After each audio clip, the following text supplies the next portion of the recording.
안녕하세요. 부동산 투자법인과 공인중개사 사무소를 운영하고 있는 목동아빠입니다. 오늘은 많은 분들이 궁금해 하셔서 영상을 한번 만들어 봤는데요.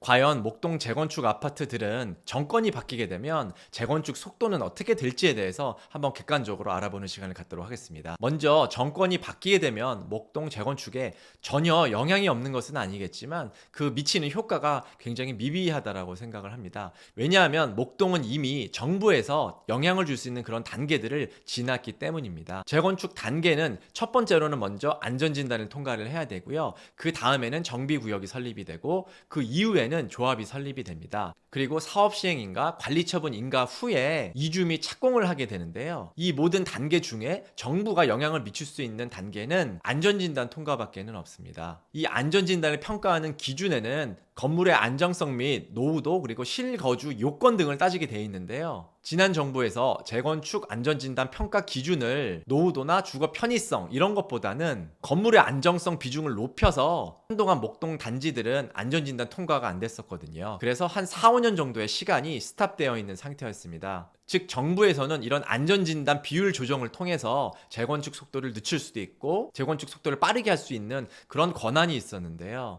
하지만 목동 단지들 같은 경우는 이런 안전진단이 다 통과가 된 상태이기 때문에 정부가 미칠 수 있는 영향은 굉장히 제한적이라 생각하고 있습니다. 현재 목동 단지들은 정비구역 통과한 단지들도 꽤 있고 6단지 같은 경우는 6월 정도에 조합 설립을 앞두고 있는데요. 정비구역 지정이나 사업시행인가 관리처분인가 같은 경우는 정부가 아니라 시에서 권한이 있기 때문에 재건축 사업장들은 어떤 정부가 들어서냐보다는 어떤 시장이 되냐가 굉장히 중요한 그런 사업장인데요. 당장 서울시장이 바뀌는 거는 아니기 때문에 목동 재건축 속도를 당장 늦출 만한 그런 요인들은 보이지 않다라고 생각은 합니다. 하지만 추후에 서울시장이 바뀌게 된다면 그 서울시장에 따라서 목동 재건축에도 영향을 어느 정도 미칠 수 있다라고 생각을 하는데요. 하지만 목동 단지들은 올해 안에 대부분의 단지들이 정비구역을 통과하게 되고 조합을 설립하는 단지들도 꽤 나오게 될 예정입니다. 그래서 이 정비구역 지정 안에 세대수 및 임대 세대수가 어느 정도 계획이 잡혀 있기 때문에 시장이 기존의 계획을 무시하고 갑자기 임대료를 많이 늘린다거나 그렇게 할 가능성은 굉장히 적다라고 생각을 하고요. 설사 그런 의도를 시장이 가지고 있다 하더라도 향후 서울에 있는 아파트 공급이 굉장히 부족한 상황에서 과연 그런 무리수를 둘 수 있을지에 대해서 많은 의구심이 있습니다. 왜냐하면 지금까지 서울시에서 합의가 됐던 내용을 깨고 뭐 임대 비율을 늘린다든지 뭔가 사업성을 떨어뜨리는 그런 행동을 하게 된다면 앞으로 서울에 있는 아파트 공급이 점점점 줄고 있는 그런 상황에서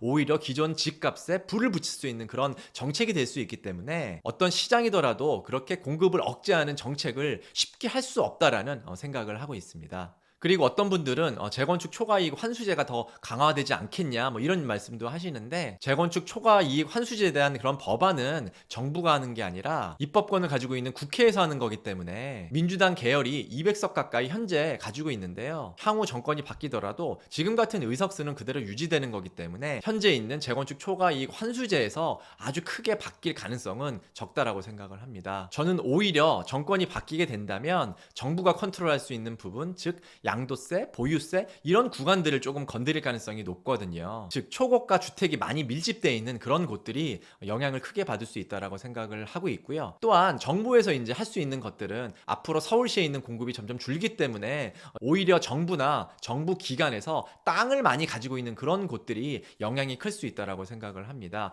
왜냐하면 정부와 정부 산하 기관에서 땅을 넓게 가지고 있다면 그 땅에서 아파트나 이런 공급을 추가로 늘릴 가능성이 높다라고 생각을 하거든요. 임대 아파트도 부족하기 때문에 임대 아파트를 늘릴 수도 있고 오히려 이런 빈 땅에 아파트를 많이 짓게 되면 공급의 효과를 볼 수도 있기 때문에 그런 쪽에는 공급이 많이 늘 수 있다라고 생각하고 있습니다. 그래서 이런 시기에는 매도자도 매수자도 약간 혼란스러운 그런 분위기일 수밖에 없는데요. 목동 매수를 생각하시고 있는 분들 입장에서 보면 가격이 안정되어 있는 상황이 유지될 수 있는 그런 찬스이기 때문에 내가 원하는 매물을 매수할 수 있는 좋은 기회가 될 수 있는 그런 상황이라고 보고 있습니다. 제가 부동산 투자법인과 더불어 서울, 경기, 인천 부동산 매도 매수를 진행하는 공인중개사 사무소도 운영하고 있기 때문에 부동산 매도 매수 관심 있으신 분들은 아래 댓글 확인하시면 자세하게 상담 안내 나와 있습니다. 지금까지 목동아빠였습니다. 감사합니다.